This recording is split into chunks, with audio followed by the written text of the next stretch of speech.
Why can't I say that? Hi guys, I'm Amy. Welcome back to my channel. Today I am so very excited to share with all of you my opinions on the 6 books that I judged for the octafinals of the Booktube Prize. If you are unfamiliar with the Booktube Prize, this is a prize that has been started by Robert over at Barter Hordes. I will link his channel down below as well as a video chatting about the prize. And the whole premise of this prize is just to take the most popular or well-loved releases of 2018, have them judged by booktubers, and then we will pick one. And I was very, very excited to volunteer as judge when Robert said he was looking for judges, and I absolutely loved participating and I'm really looking forward to round 2. But I've not been able to talk about these books for a while, and the quarter-finalists have been announced, so I am now able to tell you what I thought of all of these books, and I think we're going to talk about them in order that I ranked them from 6th place to 1st place, 1st place being my absolute favorite of the bunch. Let's get into it. All right, starting off at the bottom of the barrel with a book that I had no question was going to fill this spot.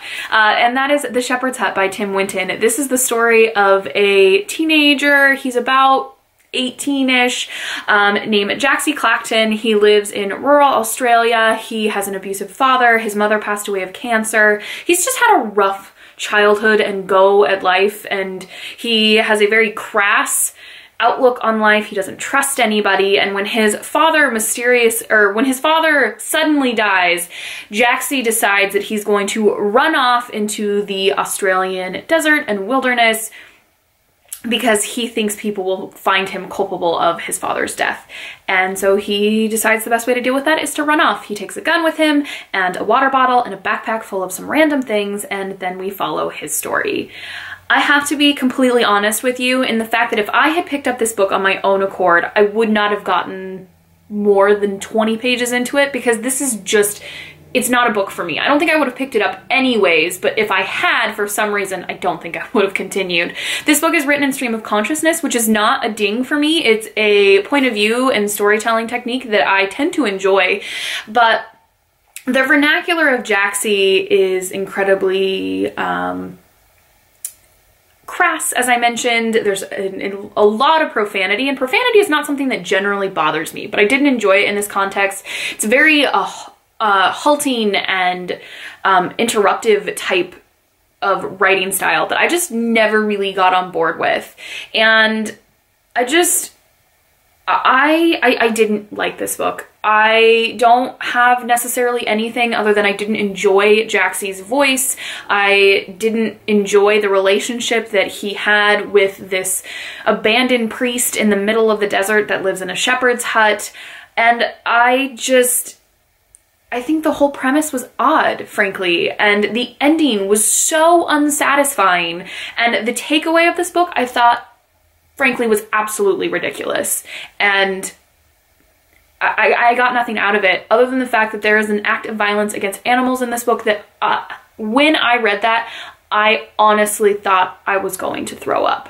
That is how disgusted I was, that is how uncomfortable I was, and I would not have finished this book otherwise had it not been for the fact that I felt I had to finish it to judge it fairly compared to the others. But needless to say, I'm not a one and done type of reader, but I will not be picking up Tim Winton in the future because he's just not for me, and I didn't like this book at all. And coming in at spot number 5, I have Girls Burn Brighter by Shobha Rao. This is a debut novel about 2 young girls living in rural India in a small village in which their main means of income is weaving cloth specifically for saris. And when Purnima and Savitha's paths cross, they initially don't know what to think of each other, but their relationship grows and becomes everything to these girls.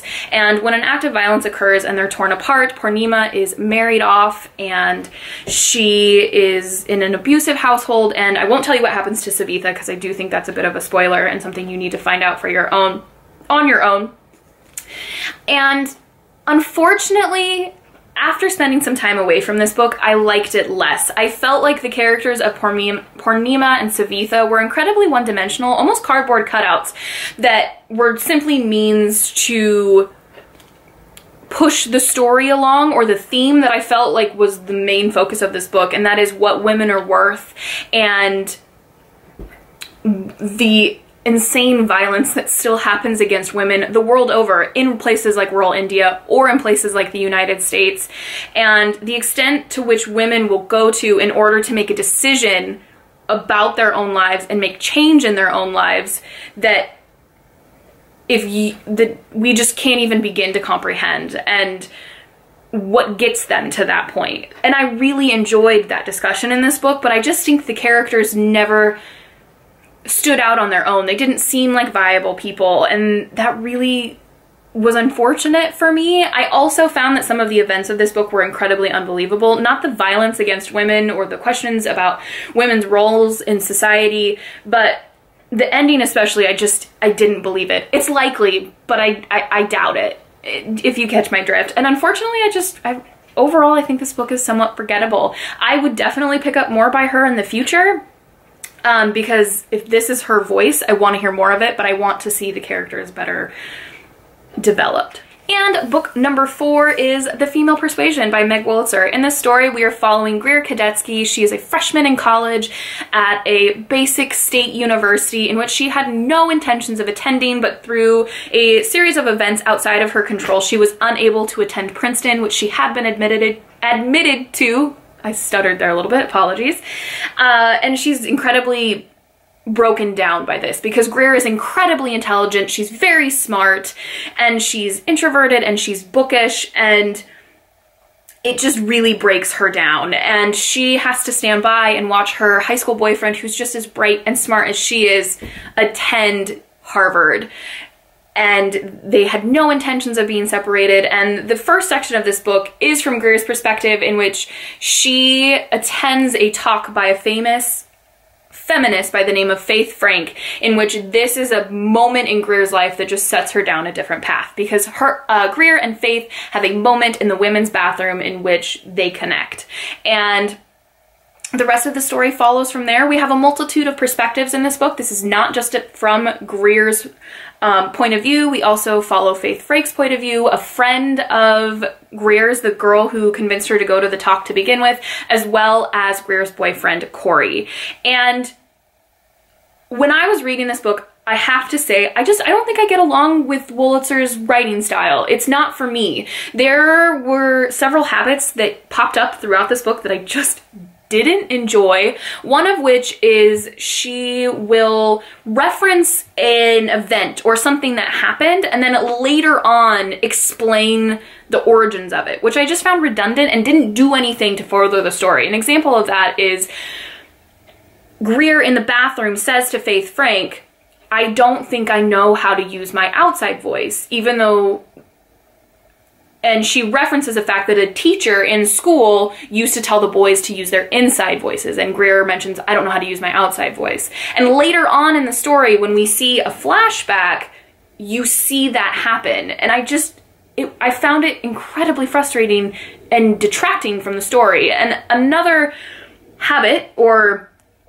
stylistic point in her writing is the fact that there are certain objects, inanimate objects, or an aspect of the environment that she will hyper focus on. Like it might be tea steeping, in which everything is like, you know, like engorged and enlarged, and it's like coming out of the strainer, that once again just pulled me out of, excuse me, hitting my teacup behind me, pulls me out of the story. And I found it incredibly irritating. And so while I was reading this book, I was incredibly frustrated by it. And I also have to say that I was not happy with the ending. It's not the ending that I wanted for Greer. And there are other minor aspects, like there is some demonstrations of a therapeutic relationship between a counselor and her client that I really didn't appreciate, and I don't think do anything positive for the world of counseling and therapy that I was frustrated by. But I have to say, like with the reverse of Girls Burn Brighter, as I spent time away from this book, I came to appreciate it more, because I think what Wolitzer does really well is demonstrate how messy relationships can be and how our lives kind of take on a life of their own, shall I say, that we think we're going to go in one direction and then we don't, and where it leads us. And I appreciate that. But overall, it was just a book that was kind of meh for me. I don't feel like I want to rush out and read another book by her. I might, I'm not opposed to it, but overall there were these stylistic points in her writing that I just found incredibly distracting, and this was the biggest book that I read, and I don't think it's forgettable, but I had some bones to pick, if that makes sense. Now for the third spot, which was the only book that I had already read of the 6, and I chose not to reread it because I read it in the fall and I felt like it was fresh enough in my memory that I didn't need to revisit it, and that is Red Clocks by Lenny Zumas. I'm sure most of you know the story. This is a bit of a darling of BookTube, I would say, but just real quick, the premise of this book, is the fact that we are getting 4 different perspectives of 4 women: a 16-year-old girl referred to as the daughter, a high school teacher referred to as the biographer, a wife and mother of 2 referred to as the wife, and a recluse of a woman who is well versed in herbs and the more organic ways of treating different ailments and such, referred to as the mender. And this is about how the Personhood Amendment Act, which is passed in the United States in this book's story, that makes it so that at the point of conception, that fertilized egg has its own right. So abortion is illegal, IVF is illegal, and they are no longer allowing individual parents adopt a child. And so the biographer is this 40-year-old woman who is attempting to have a baby on her own through a sperm donor and really struggling with it. The 16-year-old girl ends up pregnant, and the mender becomes involved with all of these women. The wife is really struggling with her life and she's unhappy. And what I have to say is really successful about this book is there is 4 distinct perspectives. The writing even changes in the different perspectives that I just think gave these characters such a distinct dichotomy between each of these people, and I think that was incredibly successful because all of these storylines do intertwine, but in a way that seems real because it does take place in a small town. And the questions asked of what does it mean to be a woman, how are women going to be affected by this, who gets to determine what we do or do not do with our bodies, is all something that I really, really enjoyed. But I do have to say that there are certain aspects of this book that I just frankly felt went over my head. There's this whole aspect of the biographer writing a biography about a Scandinavian Arctic explorer in the 1800s, I believe, and those are intermixed between the different perspectives, and I never quite understood or grasped what the point of that part of the story was, and I felt a little bit off kilter because of it. But overall, I really, really enjoyed this story. It's kind of one of those that I liked it. I don't think I liked it as much as some people seem to have loved it, but I just think it was kind of one of those books that some of the things just didn't work for me, but I can't quite put my finger on it, but I definitely think it's worth the read. And this was one of the 3 books from my group that did pass on to the next round,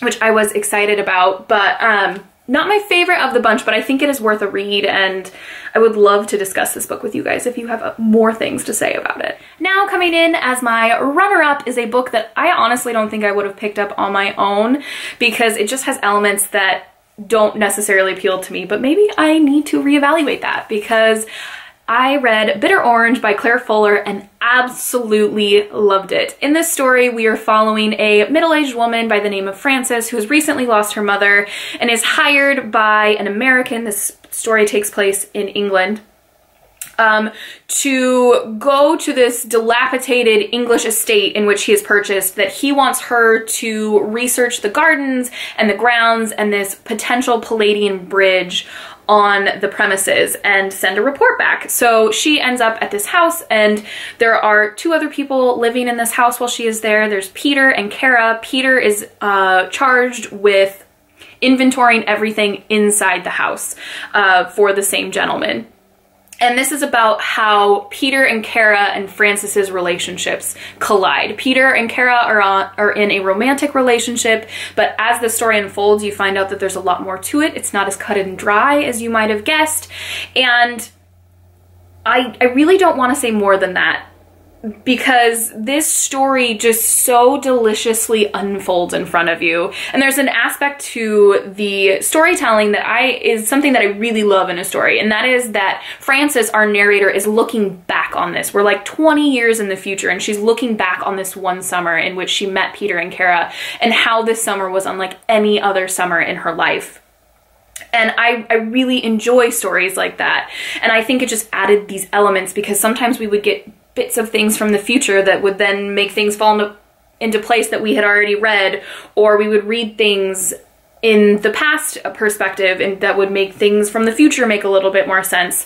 And this story just flowed so seamlessly. I just couldn't stop turning the pages. I was compelled to read this book. I wanted to know what happened, because you knew we were headed to this volatile place, this explosion of things that were going to happen, but you never exactly knew what it was. And I think this story is fascinating. These characters are just so imperfect, but attempting to be good, but not knowing how, and the ways that they interact with one another was just so thrilling to see how it all played out. I absolutely love this book. This book has made me rethink whether or not there are other books that I should be reading, because I never would have picked this up, and I did, and I loved it.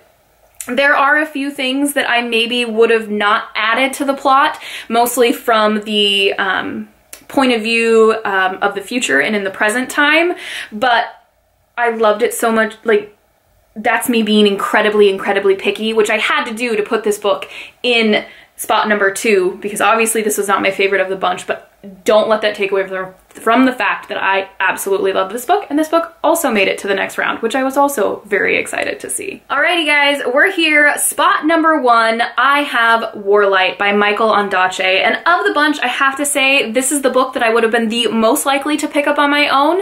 The storyline is that it's 1945 in London, so it's 1945, it's just after World War II, and again, we have the plot device or storytelling narrative type of voice in which our main character Nathaniel is looking back on what has happened to him. So we start when Nathaniel is 14 years old.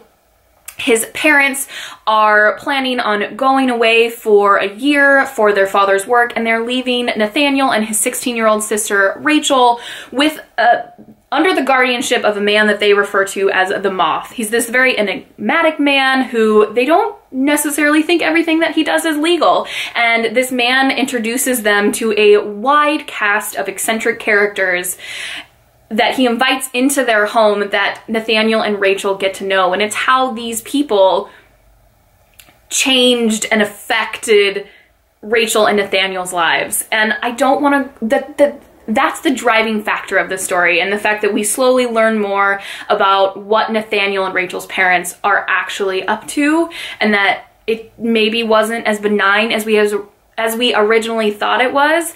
But this is a story that it just slowly but surely unfolds. It tells the stories of multiple lives, and it's all from Nathaniel's perspective, but the characters in this book are so incredibly described, both their physical attributes to just little aspects of their personality, that in just a few sentences, Ondaatje just really renders this whole person. And I love when an author can do that. His writing is lyrical, and there's just enough of a plot that I couldn't put this book down. I read so many pages out loud to Erin because I just thought it was so beautifully written. And the story, like I said, it unfolds slowly. It's not a It's not like Bitter Orange, which was this incredibly compelling urge to find out what happens in the end, but I loved being pulled along and to find out what happens to all of these wonderful characters, some of which are only in the story for a chapter, but they're so memorable, and that is what's so cool about this book. I really, really, really loved it. But as you guys know, I do tend to love stories that are character focused with little to no plot, and this book is 100% that. But don't let that deter you, because I think even people who like a plot will find something out of this book, because there is a plot. There is this mystery element that keeps you reading, but you don't want to rush it because it is so wonderful, if that makes sense. And again, this book also made it to the next round. I was very excited to see my top 3 go on to the next round, so maybe one of them will win. I don't know, but I guess we'll find out later on in the year, won't we? Alrighty guys, there you have it. There are the 6 books that I read for the Booktube Prize.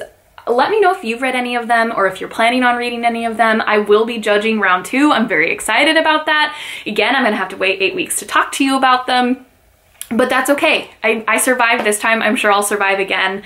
But again, let me know your thoughts. If you've read these books, we need to chat about them. I have so many thoughts. But if you guys like this video, please like it. And if you loved it, please subscribe, and we'll see you in my next video. Happy reading. It's Millie May. We're talking about the Booktube books. Talking about the Booktube books. What are you doing?